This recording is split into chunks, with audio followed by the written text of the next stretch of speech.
Hello, welcome to the Flute 360 podcast, where we incorporate a panoramic view of flute-related topics.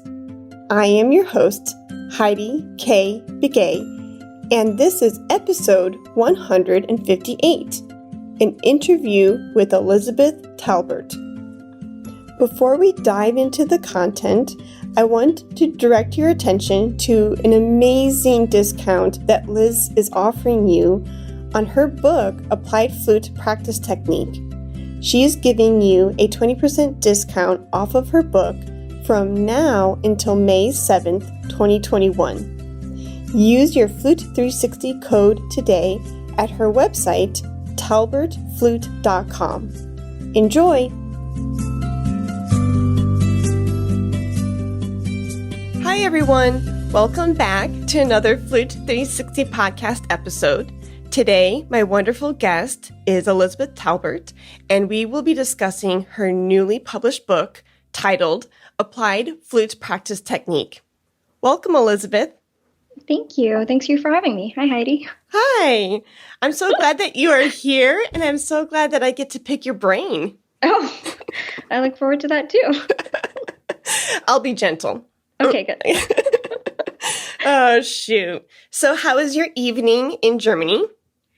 It's going well. Last week we thought spring would arrive, and then we had a false start, and it's snowing again today, which has been so fun, actually. Oh, nice. Yeah.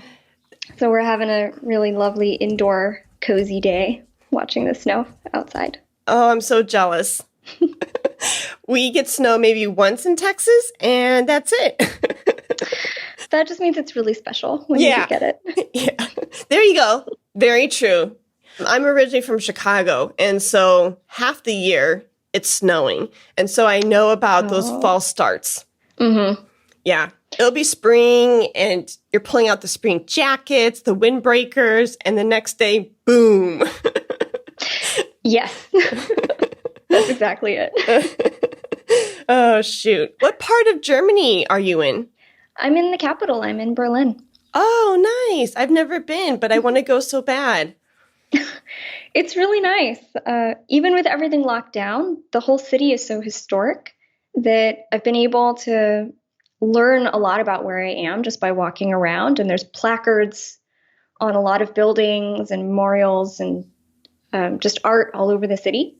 Okay. So it's a really fun place just to walk around, and you get a real sense for the history of the place that you're in. Sure. Even when everything is closed, which has been great this past year. Oh, yeah, for sure. Are you there for work? No, I mean, well, yes and no. I moved here in fall 2019, and I was granted a freelance artist visa. So I was hoping to kind of use the last year to network and look for artistic opportunities and try to make my way in a new place. And it's been challenging, to say the least. But that was also part of my motivation, actually, for the book, was just having something to do and being in a situation where I was really just confronted with, okay, well, what can I do right now? Wow. So the book came out of the pandemic? Yeah, it wasn't something that I had originally planned on doing. Oh, wow. Well, that's a nice treat. Yeah. You know, and now I'm that person, people ask what you did during the pandemic. I'm like, well, I learned a new language and I wrote a book and. Yeah, no big deal. Just little things. Oh, wow. But good for you to stay motivated and inspired and to always be pushing yourself in that way. Of course, in a healthy way. That's wonderful. Thanks. Yeah. Same thing. The pandemic kind of, for all of us, gave us a whirlwind. And for me, It was like, okay, my job outside of Shanghai, China got canned. And I was like, all right, well, what do I do? Totally. So I started designing and creating these digital classes.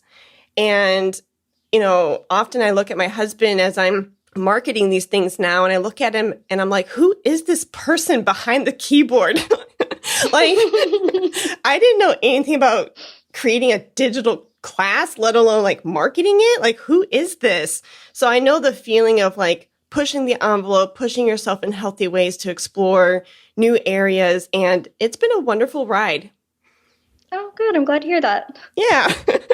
Yeah. Oh, shoot. Well, since you dabbled on the book, I won't go down that rabbit hole just yet because I do want to lay out a foundation so that way listeners can get to know you. Sure. So feel free to share anything about yourself or your musical background that you would like to offer. Okay. For those who don't know me, my name is Liz, and I'm originally from Brooklyn, New York, a New Yorker.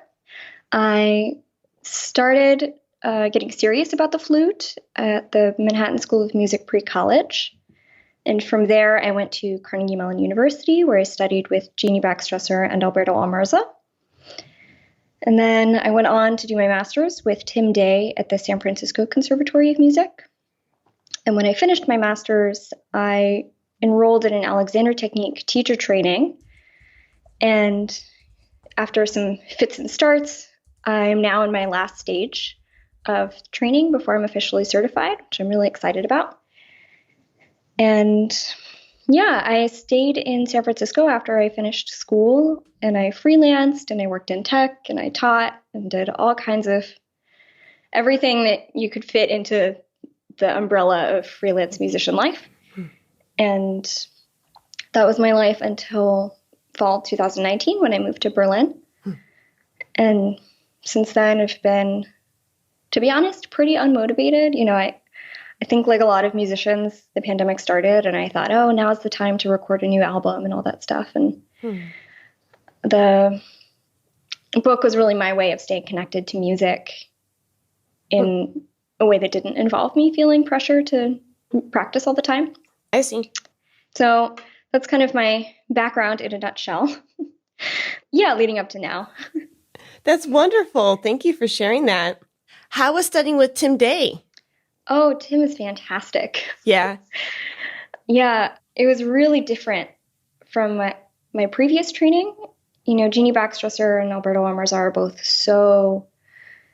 they both have such polish and finesse. And I spent so much of my undergrad trying to get everything just so, which was a remarkable challenge and a privilege. And then when I met Tim,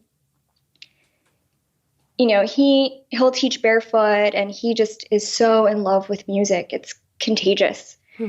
So when I met him, he really opened my eyes to, I think, what I needed in that moment, which was, you know, what do you want to say as an artist and what kind of music do you want to make? And are you doing that because it's fluty and impressive or because that's what the music really calls for? You know, he's a really big fan of impersonating singers and violinists and other instrumentalists on the flute to try to get the most authentically musical expression possible and to really get away from what we think we need to do as flutists. And that's something that I really enjoyed and that has stuck with me from my time with him. Oh, wonderful. I love that transition from different schools of thought. I've had something similar where you go to one school of training and then you switch gears to something completely different. And you're like, wow, I really needed that in that season. I really needed that teacher right then and there. And then to be turned almost 180, it's a breath of fresh air. And you're like, oh my goodness, this is wonderful because both sides are just as equally, you know, recognizable and needed. But at the same time, it's nice to mix things up. Yes, exactly. Yeah. Very cool. Neat. Well, I cannot wait to dive into your newly published book titled Applied Flute Practice Technique. You've hinted at this in the preliminary discussion about what inspired you to start the book, but let's pick up where we left off. Sure. I was actually inspired by a friend. At the start of the pandemic, I thought it would be a good idea to make PDFs of some of my most used exercises and things that I might usually write down for students so that I could share them online. And it really hadn't occurred to me that I would be writing a book until I started codifying things and I just felt more and more inspired. I was writing more and more. And when I told a friend what I was working on, I described that I had started with scherzo, and I was looking at it from all these different angles, and it sort of had chapters. And it was totally a situation where I was like so close and just not quite seeing it until I described it to my friend, and he said, "Oh, it sounds like you're writing a book." And it just clicked, so that really wasn't my intention going into it. But as soon as he said that, it just made so much sense, and I decided to pursue it. Wow. That is so neat. Thanks. It's so neat to have people in your life to support you in that way and to help you recognize or see things that are right in front of you. Mm-hmm. But you don't see it because you've been with it for so long. Right. Yeah. I love it. And I'm curious, well, I'm going to say this out loud for the listeners. You won't know this, but Elizabeth and I met, unless you're reading my emails, but Elizabeth and I met through our mutual friend, Veronica Bolvisky. And if you want to check out her episode is 88. And Veronica was so sweet to put Elizabeth and I in touch with one another. And Veronica had all of these wonderful, sweet things to say about Elizabeth, which of course are all true. And Veronica was just beaming at the seams of this book. And here we are today getting to talk about Elizabeth's wonderful book. But again, I say this because this is the power of connection. And from this connection, we're having a dialogue and this interaction. And from interaction comes inspiration. So I just wanted to put that out into the world because our flute world is so small. Yeah. So with that being said, let's talk about what's included in the book so that way people can get a little taste of it. Sure. Yeah, I like to think of the book in two ways, kind of through two different lenses. There's the macro lens, which is that the overall structure of the book has been designed in such a way that it follows the path of what I would consider a good practice approach to any repertoire. So it begins with history and context, then it looks to different teachers for guidance and my page of inspiration. Then the next section is warm-ups and practice techniques, which I think is important when you're learning any piece. And I think a lot of people do this already, where you start to identify the challenges of that repertoire and incorporate them into your practice routine so that you're best able to make the music that you want to make. And then it goes from there to the how, the actual practice techniques of how you're going to learn the music. What approaches are you going to take? Are you looking for a practice approach that will help to build your skills as you learn? Or are you practicing in such a way that it's geared more towards execution and consistency? And of course, that can change over time. And then, of course, the book ends with some tried and true strategies for endurance, which I always find very important. And then, so that's the macro part, which is the overall structure of the book. And then the micro is that every chapter is useful and helpful on its own. So I used a Mendelssohn's Scherzo from Midsummer Night's Dream as a way to demonstrate a variety of practice techniques. I thought that it would be helpful, because I always find this helpful, to learn something new in the context of something familiar. So I'm introducing warm-ups that are applicable to any repertoire. So I'm in the warm-up section, I have exercises for breathing and exercises for low register technique, both for resonance and for articulation, which can be a challenge for anybody. And then I've also given suggestions for how to make the transition between learning these techniques in your warm-up and applying them to the repertoire. So at every step of the way, I'm asking this question of how am I bridging this connection and how am I applying this? And the same is true for the practice techniques.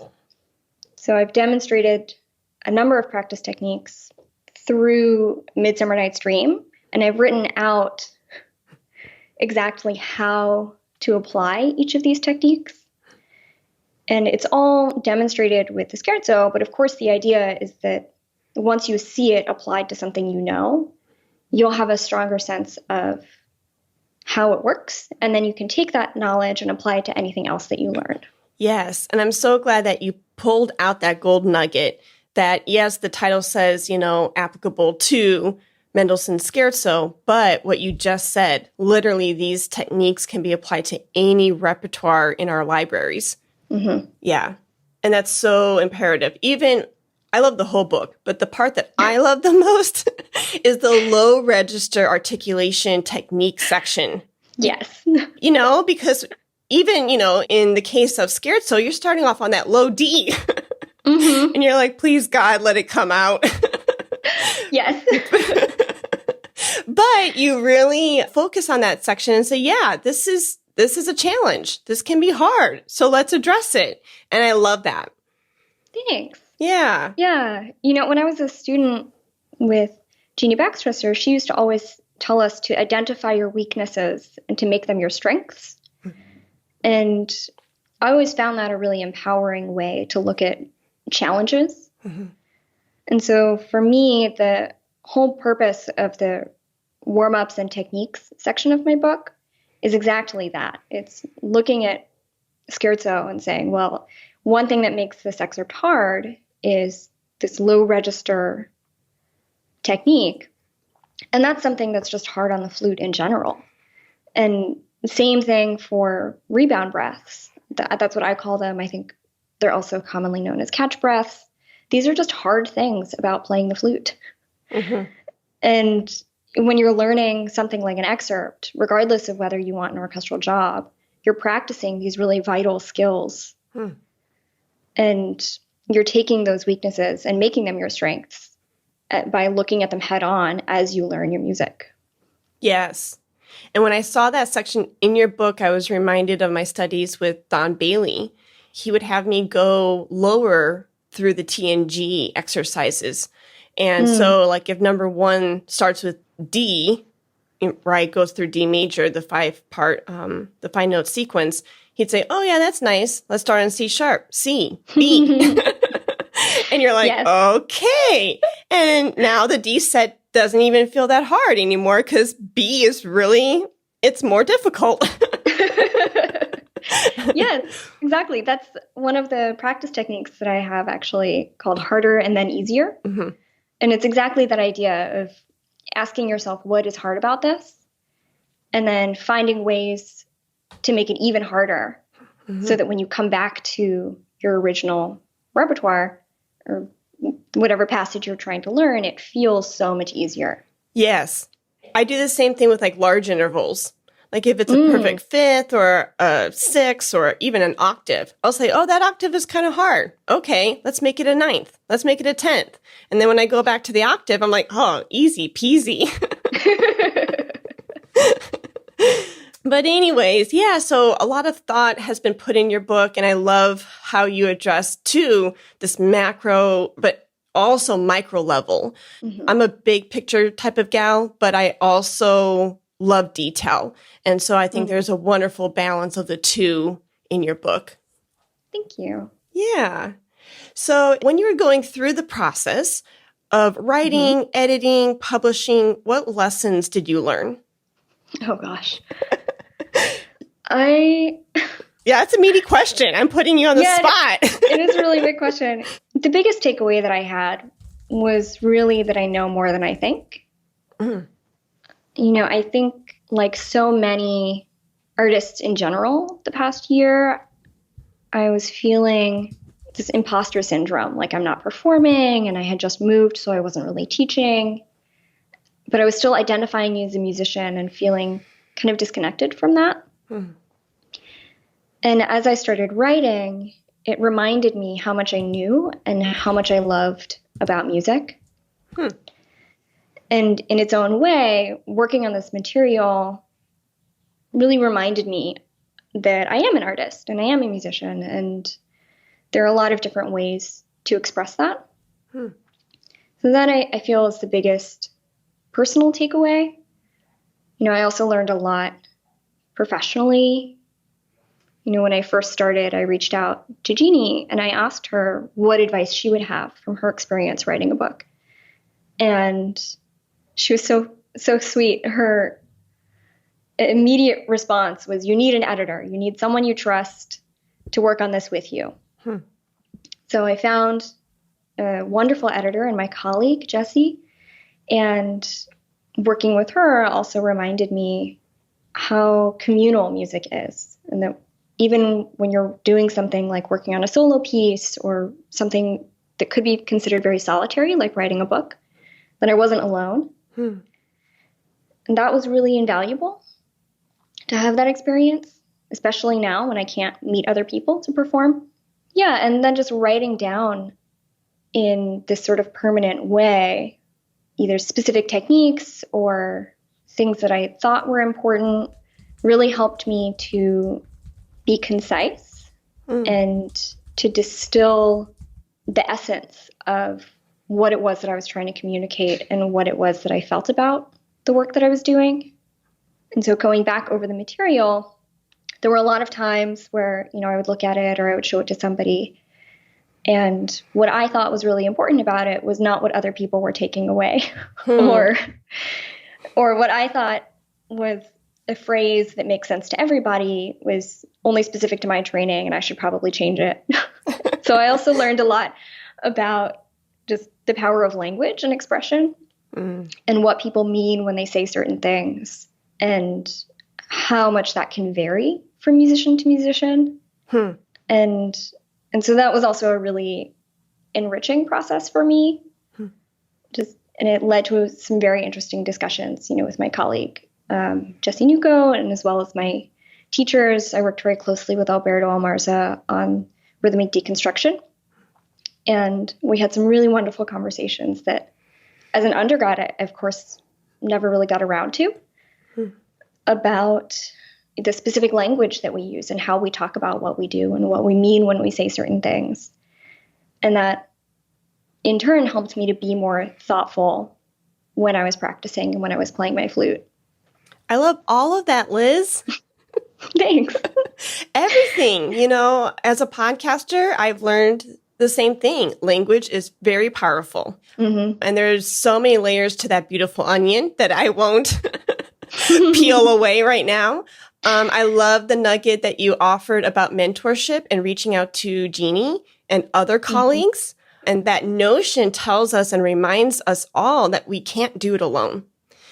And even though the title says, and rightfully so, it says author Elizabeth Talbert, there's a whole community behind you.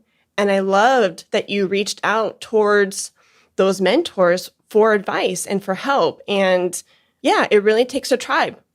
Yeah, absolutely. When I started, I had an outline that actually looked pretty similar to the way that the book looks now. But it was much, to my eye now, I would look back at that draft and I would say, wow, it looks so much less polished, less finished.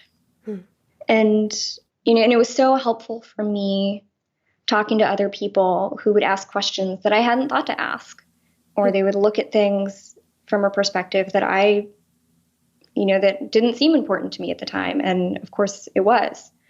So a good example of that was that I originally didn't have the whispered ah etudes, which are a series of Alexander technique inspired breathing exercises.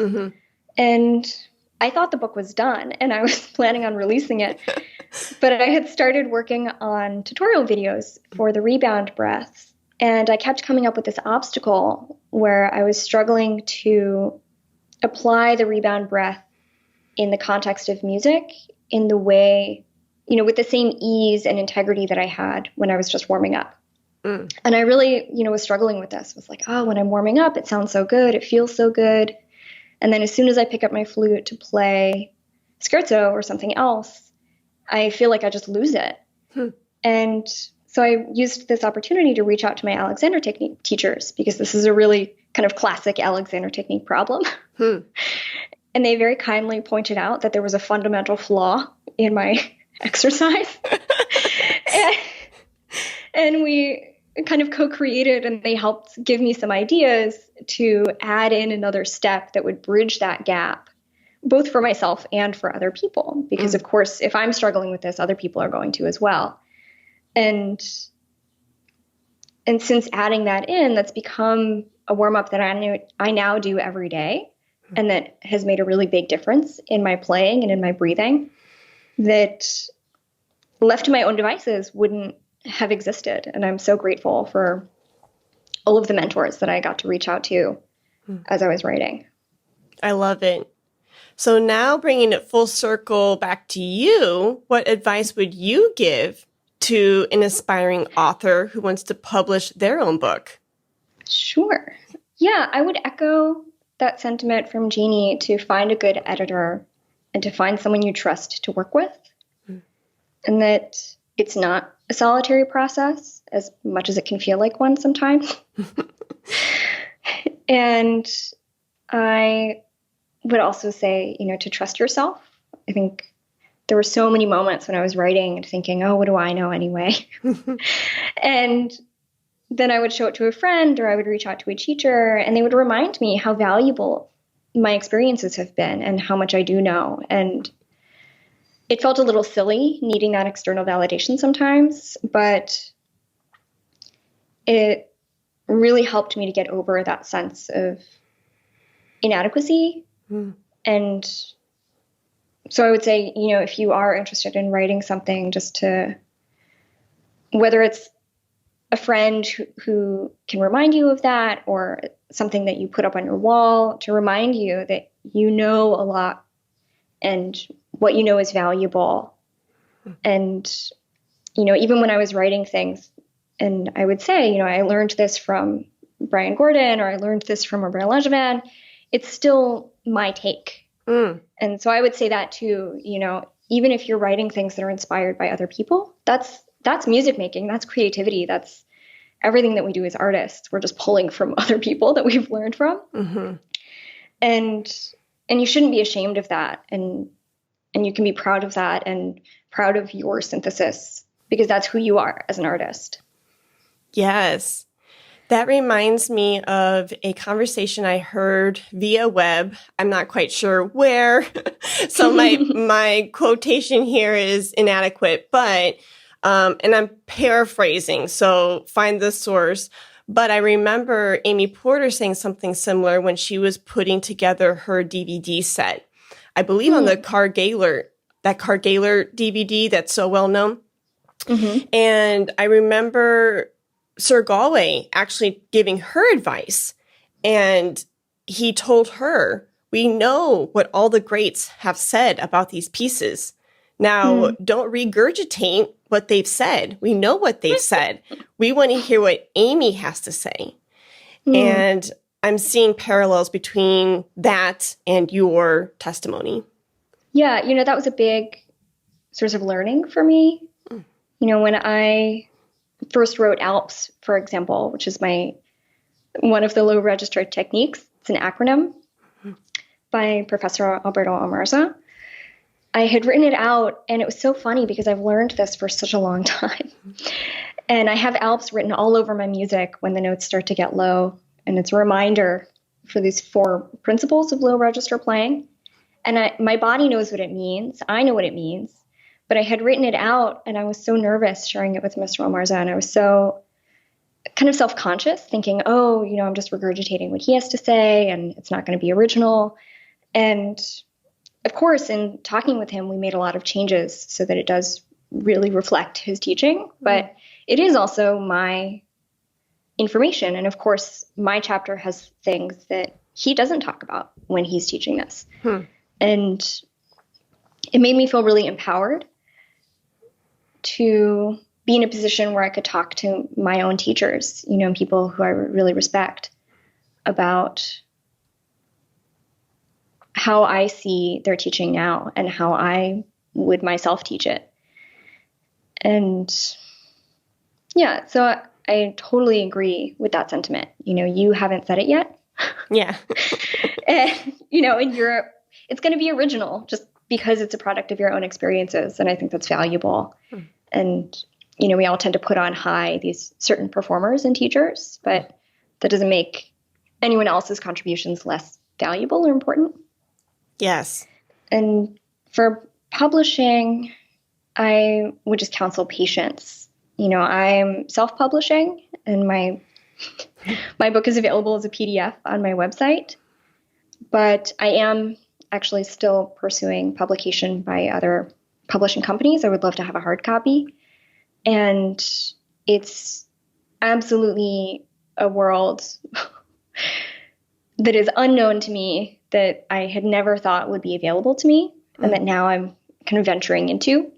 And again, for that, I would say, just find mentors. As I was writing and as I was reaching out to people, every single person I spoke to who had a book published asked if I wanted advice, and then was incredibly generous with me, saying, I know how hard it is. I know how much time it takes. And I just felt so supported by people who I had really looked up to, and who, in some cases, I didn't have another connection to.